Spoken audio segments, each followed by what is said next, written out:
So imagine it's 512 BC. Right. A man walks into a royal pavilion in ancient China, and he is just handed 180 of the king's favorite palace concubines. Essentially as a joke, right? Exactly. It was supposed to be this funny parlor trick to test out his crazy new military theories. But within an hour, he had ordered the king's two absolute favorite women dragged into the center of the courtyard and literally beheaded. Yeah, that escalated quickly. To say the least. And today, learner, you and I are plunging straight into the mind of that man. Welcome to today's deep dive into the oldest, most ruthlessly pragmatic military manual in human history, which is Sun Tzu's The Art of War. And we're specifically utilizing the deeply annotated translation by Lionel Giles for this exploration. Which is such a good version. It really is, because Giles didn't just translate the core text, He compiled all these historical accounts of ancient Chinese generals who actually put these wild theories into practice. So our mission today is to extract and analyze every key trick, every tactical move, and all the psychological maneuvers detailed in this manual. Yeah, we are stripping away all those, modern corporate cliches you hear. Exactly. We're looking at the raw playbook of deception and dominance that has literally survived for millennia. And honestly, to understand those mechanics, we have to go right back to that courtyard with the concubine. We do, because it establishes the foundational law for literally everything that follows in the book. Right. So set the stage for us. King Holu of the Wu state had read Sun Tzu's 13 chapters, right? He had. And he likes the theory, but he basically said, this is great on paper, but I want a practical demonstration. And he cheekily asked if the test could be applied to women. Which is just such an arrogant, royal thing to do. Oh, completely. But Sun Tzu approaches the request with this chilling level of seriousness. He takes the 180 women, divides them into two companies, and he puts the king's two absolute favorite concubines at the head of each group as commanders. And he hands them spears. Right. He hands them weapons, and he asks this very basic question. He says, do you know the difference between your front, your back, your left, and your right? I mean, obviously, they all agreed they did. Yeah, so Sun Tzu calmly explains the drill commands. He tells them, look, when I say right turn, you face your right. He beats the drum, he gives the order to turn right, And they just burst out laughing. Yeah, they thought it was hilarious. It's a game to them. But Sun Tzu doesn't freak out, right? He doesn't yell at them. Not at all. He doesn't even flinch. He just calmly states his very first rule of command. He says if words of command are not clear and distinct, if orders are not thoroughly understood, then the general is to blame. Wow. Taking the blame himself. Initially, yes. So he patiently re-explains the rules, makes absolutely sure everyone understands. The drums beat again, he orders a left turn, and once again, the women just dissolve into fits of giggles. And that laughter literally sealed their fate. It did. Because then Sun Tzu announces, okay, if words of command are not clear, the general is to blame. But if his orders are clear and the soldiers nevertheless disobey, well, then it is the fault of their officers. Oh, man. And right there on the spot, he orders the two commanders, who, again, are the king's absolute favorites, to be executed. And the king is watching all of this from a raised pavilion, right? Yeah, and he just goes into a total frantic panic. He sends down this desperate message begging Sun Tzu to spare them. He actually says that without these two women, his meat and drink would lose their savor. Yeah. So dramatic. Very dramatic. But Sun Tzu's response is just ice cold, and it is the absolute bedrock of his entire military philosophy. He looks up at the king and says, having once received His Majesty's commission to be the general of his forces, there are certain commands of His Majesty which, acting in that capacity, I am unable to accept. I just get chills hearing that. I know, and he executes them. He promotes the next two women in line, beats the drum again, and the historical accounts note that on that next drum beat, these terrified women performed every single maneuver with absolute terrifying precision. They didn't make a single sound.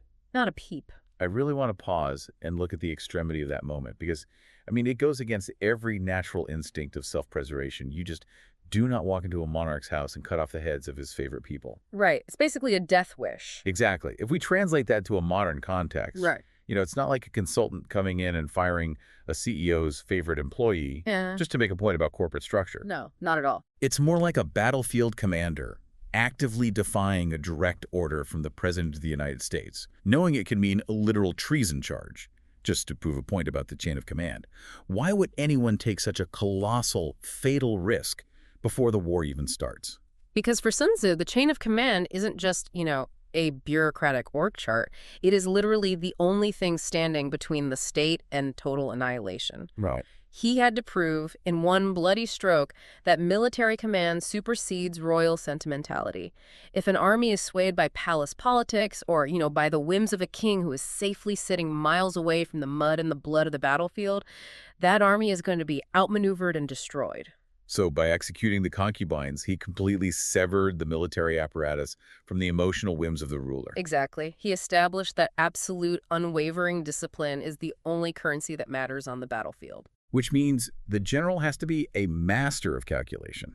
Like if you were going to demand absolute, unquestioning obedience from your troops to the point of executing people over a giggle, you better know exactly what you were doing with them. Oh, for sure. And Sun Tzu says that before a single sword is even drawn, the war is won or lost in the temple. During the planning phase. Right, in the planning.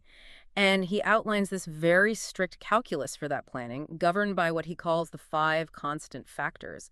And he essentially says a general who doesn't weigh these 5 elements against his enemy is just flying totally blind. Okay, so let's break those down. First is the moral law, right? Yes, and we need to clarify that in the context of ancient China, this wasn't really about ethics or being a good person. Right, it wasn't about, like, fair play. No, it was about the absolute harmony and trust between the ruler and the people. The question is, will the populace follow the ruler into the jaws of death without fear for their own lives? Do they believe in the cause that much? Okay, that makes sense. And the second factor is heaven, which I found fascinating because it encompasses the macro environment. Yeah, exactly. It's night and day, cold and heat, the changing of the seasons. Like, you don't launch a massive infantry campaign into a valley of marshlands during the monsoon season. You'd just lose half your guys to trench foot and disease before you even saw the enemy. Right. And then the third is Earth, which is the micro environment. Yeah, so this involves actual physical distances. It's asking, is the terrain open or constricted? Are there narrow passes? It's the overall calculation of where your troops will literally physically stand. And the fourth factor is the commander himself. Yes, who must possess a very specific blend of virtues according to Sun Tzu. Wisdom, sincerity, benevolence, courage, and strictness. We definitely saw the strictness with the concubines. Oh, 100%. And the fifth factor is method and discipline. This is the operational engine of the army. So like logistics. Logistics, rank structure, the supply lines, and critically, the control of military expenditure. You marshal those 5 factors, and you run a comparative analysis against the enemy. But once that math is done, and you realize you have the advantage, you don't just march out onto an open field and fight fair. Ever. Never fight fair. Right, because the master trick of the entire treatise, the lens through which all of this is applied, is the idea that all warfare is based on deception. Exactly. You never let the enemy see your true form or your actual calculations. Sun Tzu says, when you are fully capable of attacking, you must feign inability. Which is so counterintuitive. Totally. When you are deploying troops, you must seem inactive. When you are geographically near the enemy, you have to orchestrate a scenario that makes them believe you are far away. I mean, it's the ultimate high-stakes game of poker, learner. Think about it. You aren't merely hiding your cards. You are actively engaging in this elaborate performance to convince the table that you don't even know the rules of the game. That's a great analogy. Right. You want the opponent to think you're confusing a pair of 2s for a winning hand, while you are secretly just sitting on a royal flush. And Sun Tzu takes that deception even a step further by tailoring the performance specifically to the enemy's personality. Oh, right, the baits. Yes, he details specific baits. So, if your opponent is of a choleric, hot-headed temper, you deliberately irritate him. You feed his anger until he just abandons all his strategic planning and attacks you rashly. And if the enemy general is cautious. If he's cautious, you pretend to be weak, so he grows arrogant and overextends his forces. There's an ancient commentator, Wang Tzu, who describes this dynamic perfectly. He says it is a cat playing with a mouse.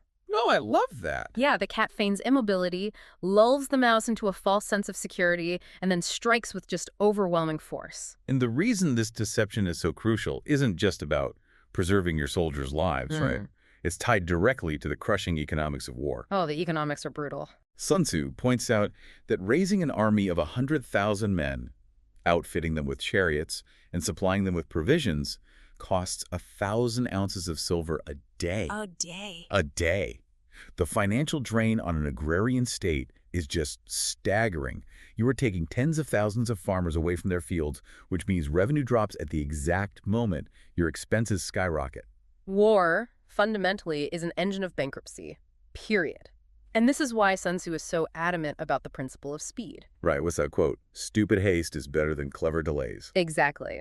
A protracted campaign will inevitably drain the state's coffers, it'll dull your weapons, and it dampens the men's ardor. And you become vulnerable to other people. Yes. More dangerously, neighboring chieftains are going to observe your depleted resources and spring up to take advantage of your weakness. He notes that there has never been a country that benefited from a prolonged war. Never. So to offset that massive daily burn rate of silver and supplies, Sun Tzu introduces this brilliant logistical trick, which is foraging on the enemy. He claims that 1 cartload of the enemy's provisions is equivalent to 20 of your own. And I have to be honest, when I first read that, the math totally tripped me up. A lot of people get stuck on that. Because why 20? I mean, a cart of grain is a cart of grain, regardless of whose flag is painted on the side of it, right? Yeah. But the 20-to-1 ratio is literally a masterclass in supply chain mechanics. Think about it. To get 1 cartload of grain from your own capital to the front lines, which might be hundreds of miles away, you have to organize this massive logistical train. Oh, right, because they have to travel. Exactly. The oxen pulling the carts have to eat.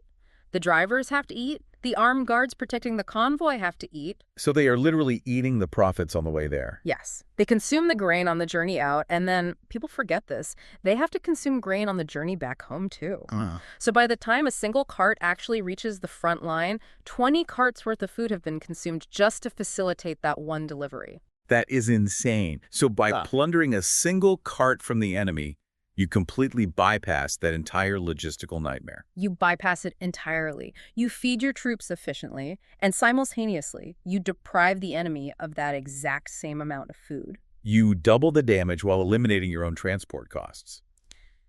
It's just ruthless mathematical efficiency. It really is. And if the fundamental reality of war is that it is catastrophically expensive and physically ruinous to the state, the logical progression of his philosophy leads to what seems like a paradox. Right, which is the ideal victory. Yeah. Supreme excellence, he argues, does not consist in fighting and conquering in all your battles. Supreme excellence consists in breaking the enemy's resistance without fighting at all. Achieving victory without shedding a single drop of blood. Exactly. And he provides a whole hierarchy of tactics for how to accomplish this, right? He does. He says the absolute highest form of generalship is to balk the enemy's plans. You strike at their strategy before they even mobilize. So how do you do that in practice? Well, if they are planning an invasion, you use diplomacy, deception, or geopolitical pressure to make the invasion structurally impossible before it even starts. Okay, so you nip it in the bud. What if that fails? If balking their plans fails, the second best policy is to prevent the junction of the enemy's forces. Basically, you isolate them. Right. You use alliances or strategic positioning to ensure their allies cannot reach them. This forces them to surrender or negotiate from a position of profound weakness. And if both of those bloodless options fail? Only then do you move to the third option, which is attacking their army in the field. And the fourth option, the absolute worst-case scenario. The one he practically begs the reader to avoid at all costs. Besieging a walled city. Oh yeah, he hates sieges. Hates them. And the mechanics of an ancient siege really explain why he despised them so much. He paints this horrifying picture of generals losing their temper after months of just waiting outside a wall. Right, because their supplies are dwindling, the men are getting restless. Exactly. And driven by frustration, a general might order his men to swarm up the high city walls like ants. Like ants, that's such a vivid image. And the inevitable result is that 1/3 of the attacking force is just slaughtered. Their bodies are piled at the base of the walls, and the city remains completely untaken.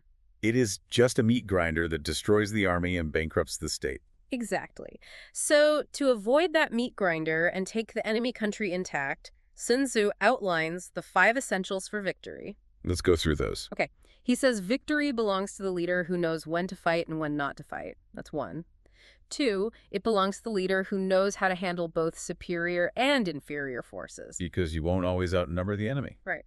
3, it belongs to the leader whose army is animated by the same spirit throughout all ranks. From the lowest foot soldier to the top general? Yes. 4, it belongs to the leader who, having prepared himself, waits to take the enemy unprepared. Kind of the patience factor.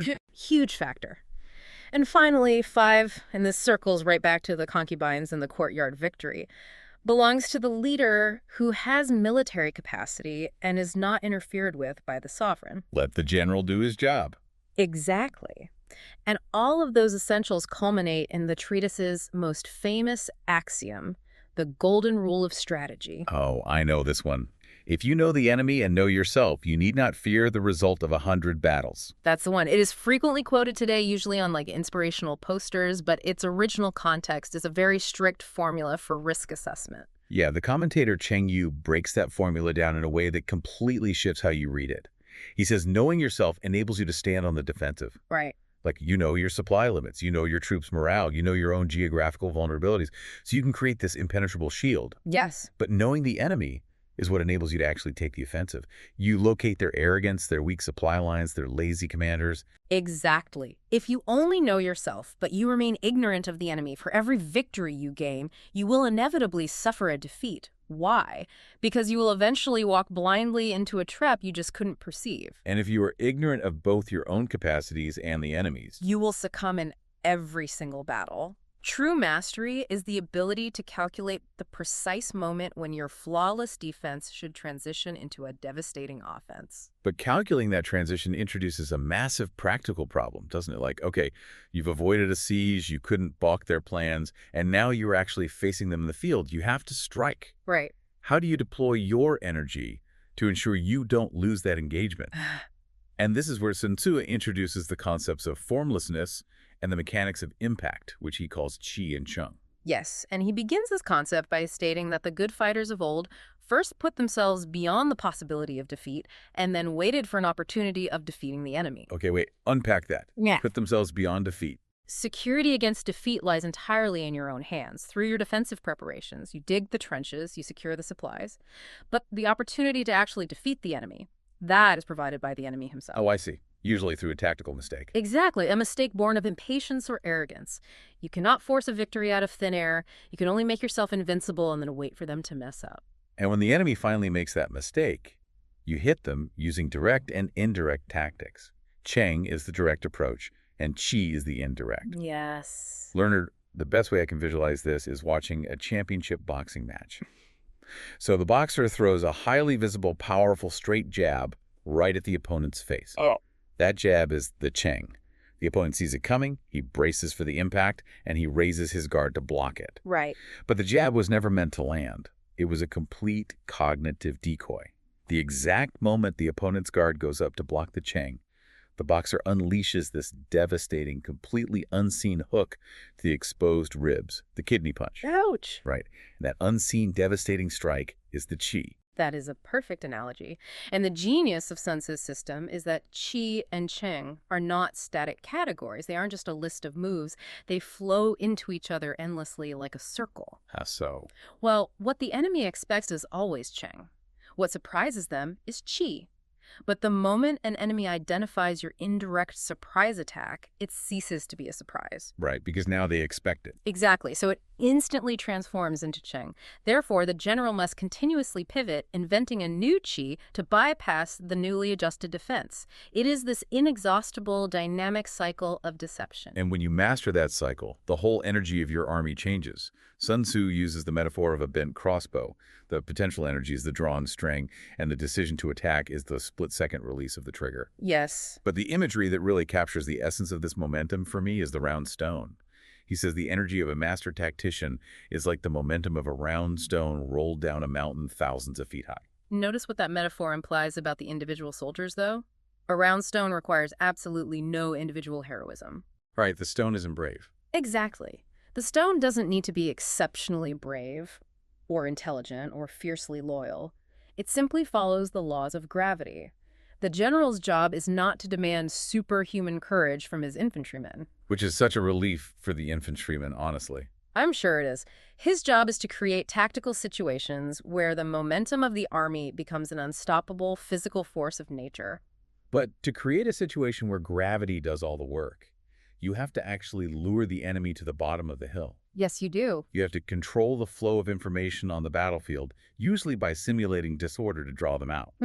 But there is a massive paradox hidden in this tactic, isn't there? There is. To effectively feign disorder, your troops must actually possess perfect discipline. Right, because if they're actually disorganized, it's just a rout. Exactly. You cannot pretend to fall apart if your troops are genuinely disorganized. A fake retreat will instantly turn to a real massacre because everyone will just panic.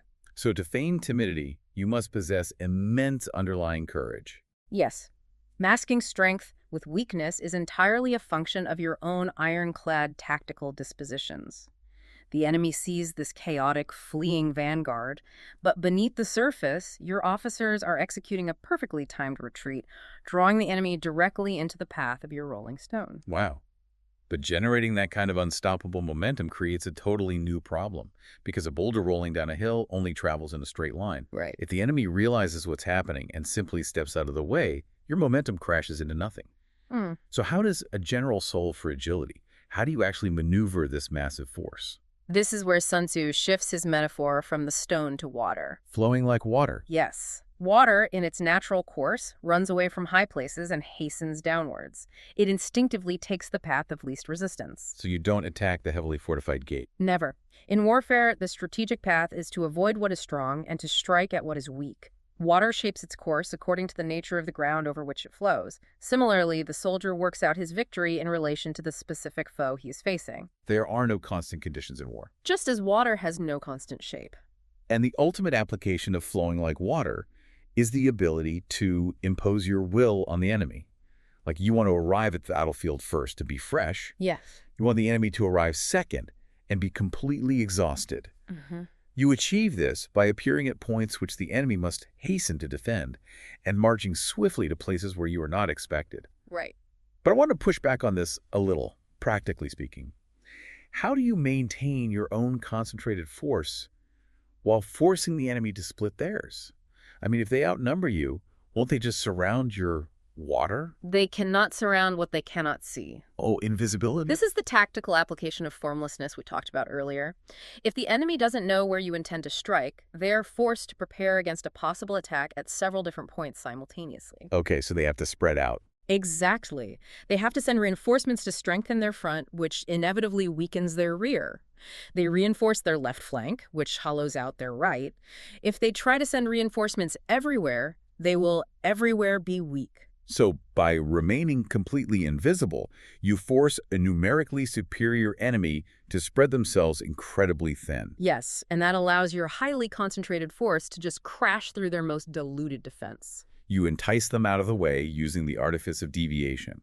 You take the long, circuitous route, but because you control the narrative of the battlefield, you still contrive to reach the goal before the enemy. That's the trick. However, flowing like water requires physical movement, and Sun Tzu issues a very severe warning about the danger of the march, because maneuvering with a disciplined army is advantageous, but trying to maneuver a massive, exhausted multitude is just a recipe for disaster. It is, and he provides these brutal mathematical models for forced marches. Yeah, let's hear the math. So, if you order your men to roll up their armor and make a forced march without halting day or night, attempting to cover 100, which is roughly 30 miles, just to wrest a tactical advantage, the leaders of all your divisions will fall into the hands of the enemy. Because the breakdown of the troops is inevitable. Completely inevitable.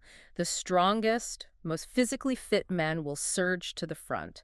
The jaded, exhausted ones will fall further and further behind. So the army stretches out like a rubber band. Exactly. And over 100 lie, he says only 1/10 of your army will actually reach the destination at the same time. Which means they get slaughtered by whatever is waiting for them. Right. If you push them 50 lie, half will arrive. Even at a moderate 30 lie, only 2/3 will be combat ready. And critically, a forced march usually requires abandoning the heavy supply wagons just to increase speed. Which is a fatal mistake. Sun Tzu is adamant on this point. He says an army without its baggage train is lost, an army without provisions is lost, an army without bases of supply is lost. You can't fight if you can't eat. Exactly. An exhausted, starving vanguard, no matter how brilliantly positioned they are on the map, will be slaughtered by a well-fed, rested enemy. So to navigate the landscape without exhausting your men, and to find those weak points where your water can break through, a general requires this intense hyper-awareness. You have to be able to read the physical and psychological environment of the battlefield like a forensic investigator. Yes. And Sun Tzu provides this incredibly granular guide to interpreting the enemy's tells. It proves you don't always need a spy in the camp if you just know how to look at the horizon. Oh, I love this section. The physical clues are so specific, like he tells his generals to watch the dust. The dust. Yeah. If you see dust rising in a high, sharp column, it indicates chariots are advancing. Because chariots are heavy and they follow in a single track, so they throw the dirk straight up into the air. Right. But if the dust is low and spreads over a wide area, you are looking at a massive infantry force marching abreast. It's just brilliant observation. And it goes on. If birds suddenly rise in flight above a forest, there is an ambuscade lying in wait below them in the trees. If beasts are startled and running from the brush, a sudden attack is imminent. And he even diagnoses the physical posture and daily habits of the enemy soldiers themselves, right? He does. If you see soldiers leaning heavily on their spears as they stand watch, they are suffering from starvation. Because they literally don't have the energy to stand up straight. Exactly. If the men who are sent to draw water from the river begin by frantically drinking themselves before returning to fill the camp supplies, the entire army is suffering from extreme thirst. But there's one clue that carries the most terrifying implication, and it involves their campfires. Oh, yes. The shattered pots. If the enemy begins killing their own horses for food, and they smash or abandon their cooking pots instead of hanging them over the fires, it means they have no intention of returning to their tents. That is the ultimate warning sign. You are no longer dealing with a standard military force at that point. You are dealing with desperate men who have accepted their own mortality and have decided to fight to the death. So what do you do when you see that? When you see those shattered cooking pots, you must instantly adjust your strategy. You do not press a desperate foe. You must deliberately leave an outlet free, providing them with the illusion of an escape route. Why? To trick them into running. Essentially, yes. Giving them a way out subtly drains away that fatalistic back-to-the-wall courage. If they think they can survive by fleeing, they will break formation and run, and then you can cut them down easily. Wow. And that forensic awareness extends to the earth itself, right? Yeah. Sun Tzu categorizes the physical environment into 6 kinds of terrain. Yes. Accessible, entangling, temporizing, narrow passes, precipitous heights, and distance. And for every single one, he provides a specific behavioral rule. Take narrow passes, for example. The rule is simple but absolute.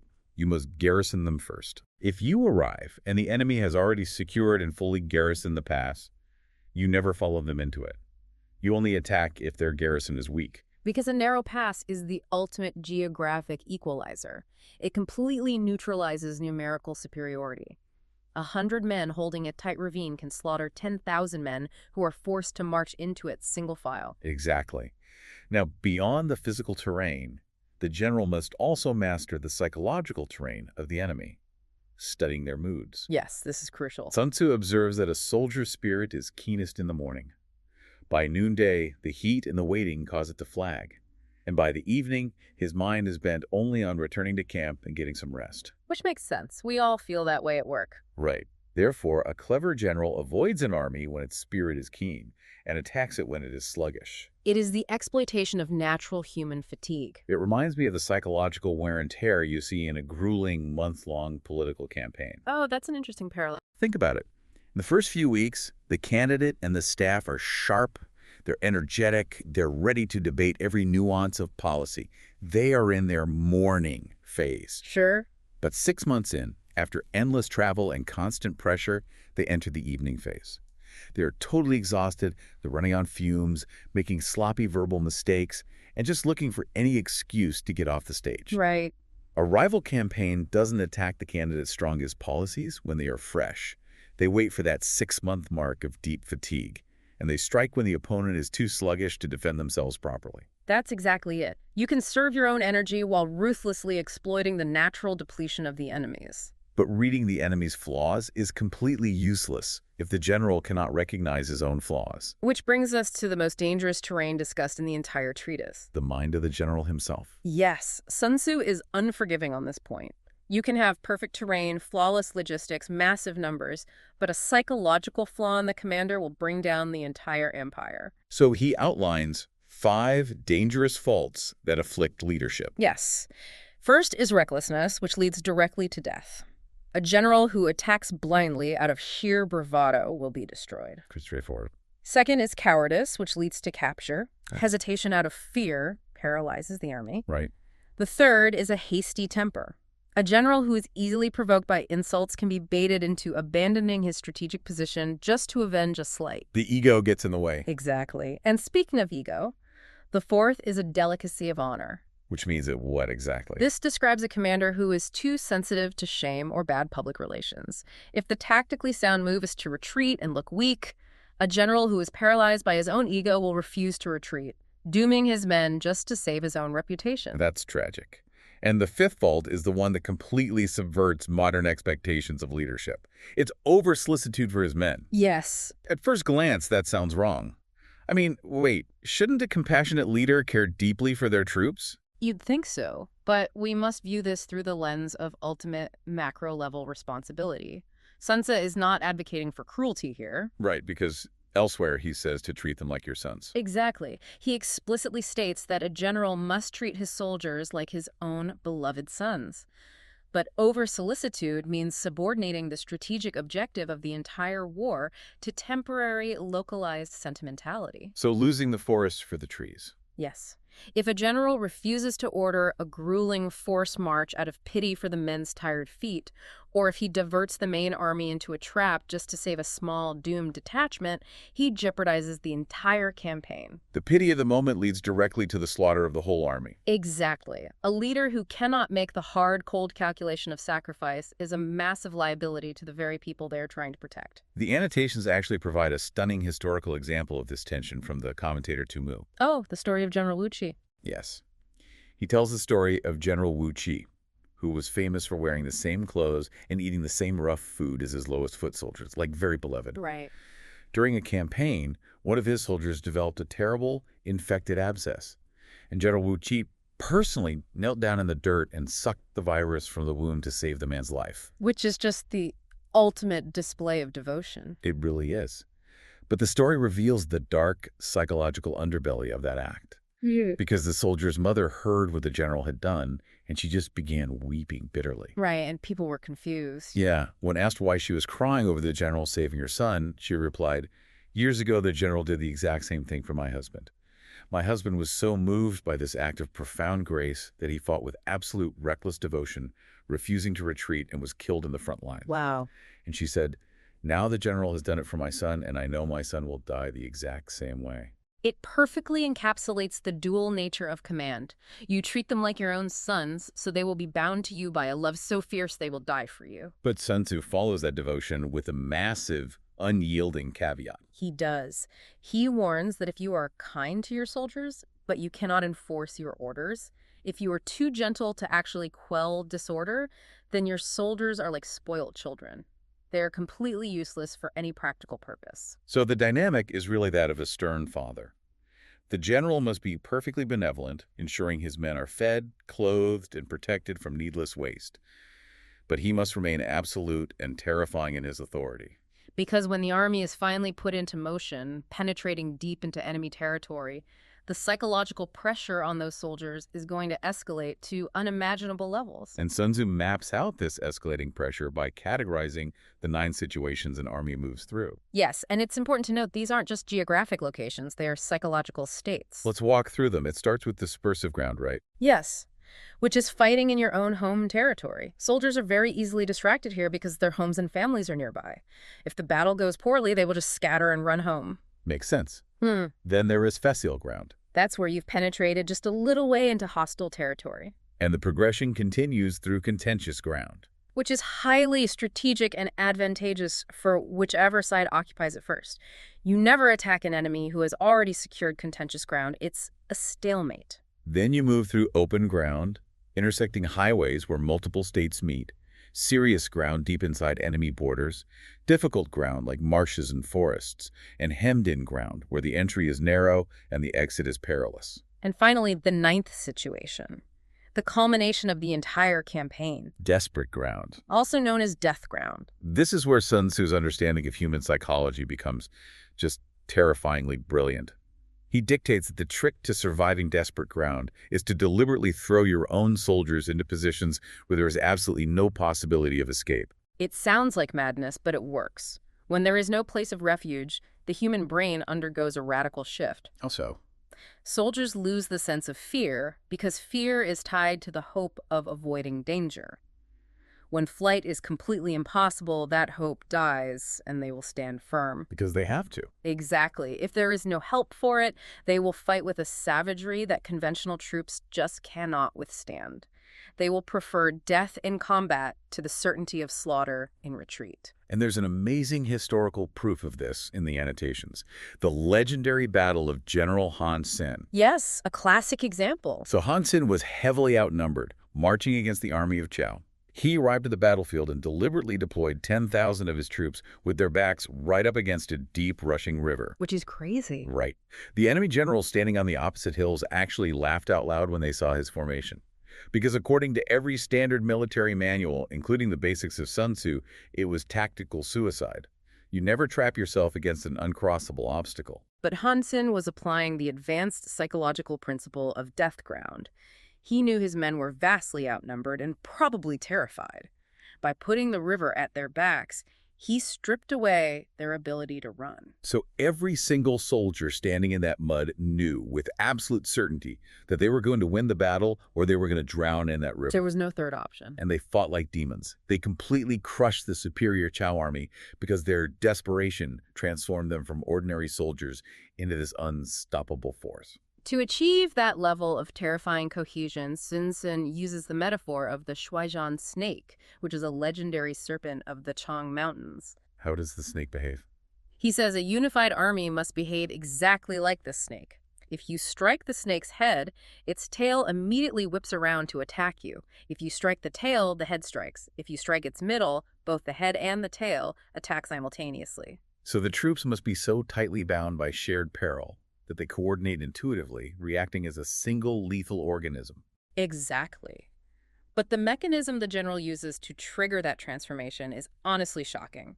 Sun Tzu reveals the ultimate secret of command on death ground. Right. At the critical moment, the leader acts like a man who has led his people up a high wall and then turns around and kicks away the ladder. He burns his own boats. He smashes his own cooking pots. He drives his men forward like a flock of sheep, and no one but the general knows where they are going. He explicitly states that the general must keep his own officers in total ignorance of the final plan.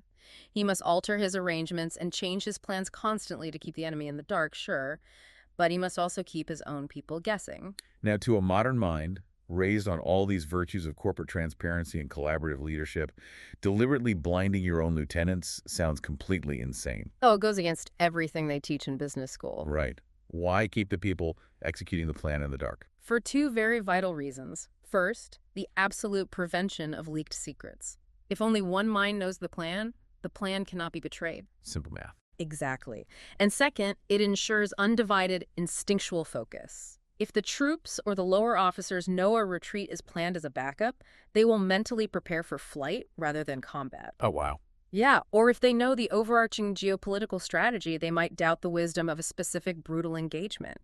By burning the boats and enforcing a total blackout of information, the general eliminates all cognitive options except the immediate, desperate need to survive the man standing in front of them. It's literally, we are here, we have no food, we have no boats, we fight or we die, there is nothing else to discuss. It is breathtakingly harsh. It really is. But surviving death ground and executing these massive, formless deceptions requires tools that go way beyond the capacity of standard infantry. You need force multipliers that bypass conventional defenses entirely. Which brings us to the final, unconventional mechanics of the treatise, fire and espionage. Let's talk about those. These are the elements that create the chaos necessary for the Rolling Stone to crush the enemy, right? Exactly. Let's examine the attack by fire first. Sun Tzu lists 5 specific ways to weaponize fire. Okay, what are they? Burning soldiers directly in their camp, burning their grain stores, burning their baggage trains, burning their arsenals and magazines, and finally, using fire arrows or dropping fire directly amongst the enemy formations. And the tactical physics of how to use fire are incredibly detailed. Like he says that if a fire breaks out inside the enemy camp, you don't just sit back on a hill and watch them burn. No, you attack immediately from the outside to compound their panic. The internal fire destroys their organization, your external attack destroys their bodies. It's a 1-2 punch. But the paramount rule of fire attacks is environmental. You must always start a fire to the windward of the enemy and never, ever attack from the leeward. Because it's just basic physics with fatal consequences. If you attack from the leeward, meaning you are charging into the wind that is blowing towards you, the smoke, the ash, and the flames from the fire you just set will blow directly back into the faces of your own advancing troops.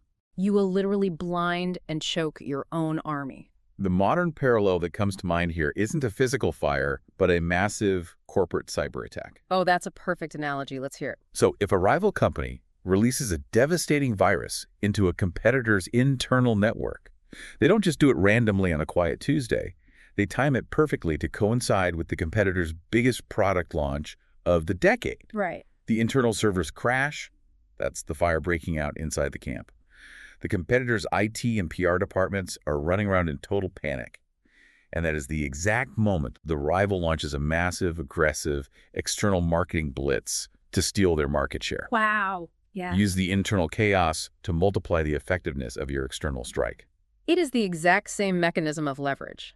But to know exactly when to start the fire, where the enemy's servers or grain stores are located, and what their vulnerabilities are, you need the final, most indispensable tool in Sun Tzu's arsenal. Spies. Spies. Now, spies are generally viewed through a lens of dishonor, right? They're sneaky, they're underhanded, they're breaking the rules of fair combat. Usually, yes. But I find it really fascinating that Sun Tzu frames espionage as a profound moral imperative. He makes an ethical argument for spies based on the economics of human suffering. He does. He reiterates the devastating cost of war. 100,000 men in the field costs 1,000 ounces of silver a day. It drains the wealth of the people. Men drop dead of exhaustion on the highways from the labor of transporting supplies. It's just misery for everyone. Total misery. So he argues that to allow a war to drag on for years out of a misguided sense of honor, simply because you grudge a few hundred ounces of silver to pay a spy for intelligence, is, in his words, the height of inhumanity. Ignorance prolongs war, and prolonged war slaughters the innocent. It's a purely pragmatic morality. Exactly. So to gather this life-saving intelligence, he categorizes 5 classes of spies. Let's list them. First, local spies. Yes, which is hiring the common inhabitants of a conquered district. Second, inward spies. That's bribing the officials or even concubines inside the enemy's administrative structure. Third, converted spies. Which is capturing the enemy's own spies and turning them to work for you as double agents. Fourth, doomed spies. This one is wild. Yeah, doomed spies is deliberately feeding your own spies false information, knowing they will be caught and will unwittingly deceive the enemy commander under torture. Literally throwing them under the bus. And fifth, surviving spies. Which are your standard scouts who penetrate the lines and physically bring back the truth. And the genius of this system lies in the hierarchy among them, right? While the surviving spies provide the physical layout, the converted spy, the double agent, is the absolute linchpin of the entire intelligence network. Without a doubt. The converted spy is the network administrator. They give you the access codes to all the other categories. Right, because only an enemy spy already operating within their own system understands the internal political mechanics of the enemy's camp. Exactly. By capturing an enemy spy, treating them well, and bribing them heavily, you turn them. Now, that converted spy can tell you exactly which local inhabitants are greedy enough to be hired as local spies. And they can tell you which enemy officials are disgruntled or deeply in debt, making them perfect targets to become inward spies. And most crucially, they know the psychological profile of the enemy commander, which tells you exactly what kind of false information will be readily believed when your doomed spies are captured. The converted spy builds the architecture of the deception. But being a part of that architecture is the most dangerous job in the ancient world. Because of the cost of secrecy. Right. Sun Tzu outlines the brutal cost of secrecy. If a spy divulges a secret piece of news before the time is ripe, the spy must be immediately put to death. But he goes further. He does. Not just the spy, but the person to whom the secret was told must also be executed. The logic is horrifying, but it's airtight. You execute the spy for treason, and you execute the listener to permanently seal the leak. Because in ancient warfare, a compromised battle plan didn't just mean a lost skirmish. It meant tens of thousands of men walking blindly into an ambush. Secrecy wasn't a cultural preference. It was a biological imperative for the survival of the state. Man, synthesizing this entire deep dive. Yeah. It just completely changes how you view the text. The art of war isn't a dusty historical curiosity about how to stab people with bronze spears. Not at all. It is an absolute masterclass in human psychology, leverage, resource management, and the terrifying power of deception. It strips away all the illusions we have about conflict and shows us the raw mechanics of survival. It is a profound study of human nature under extreme duress. And, if we want to leave the listener with a final practical application of all this, I would challenge them to take Sun Tzu's golden rule and apply it. The know the enemy and know yourself rule. Yes, but apply it purely inwardly. Apply the calculus of war to our own internal conflict. Exactly. Think about it. We all face internal battles, right? Procrastination, fear of failure, career stagnation, toxic habits. We spend vast amounts of energy studying the enemy. We analyze the difficult boss, the looming deadline, the external economic factors. But how often do we fail because we completely refuse to know ourselves? Wow. We don't map our own psychological terrain. We don't acknowledge our own 5 dangerous faults. So if you don't know your own triggers if you don't recognize your own hasty temper, or your cowardice in avoiding hard conversations, or your delicacy of honor that prevents you from admitting a mistake, you are essentially walking blindly into your own ambuscade. You are defeated by your own lack of formlessness before the external battle even begins. The most dangerous, entangling terrain you will ever navigate is your own mind. If you cannot master the logistics of your own behavior, no amount of external strategy will save you. Know yourself or lose the war. It's that simple and that difficult. Learner, thank you so much for joining us on this deep dive into the brutal, brilliant mechanics of the art of war. Keep mapping your own terrain, keep analyzing the data, and stay curious. Until next time. And just remember, the next time you think about laughing at an instruction you don't quite understand, picture that ancient courtyard, the absolute silence that fell over it, and the flashing blade of Sun Tzu's discipline. See you next time.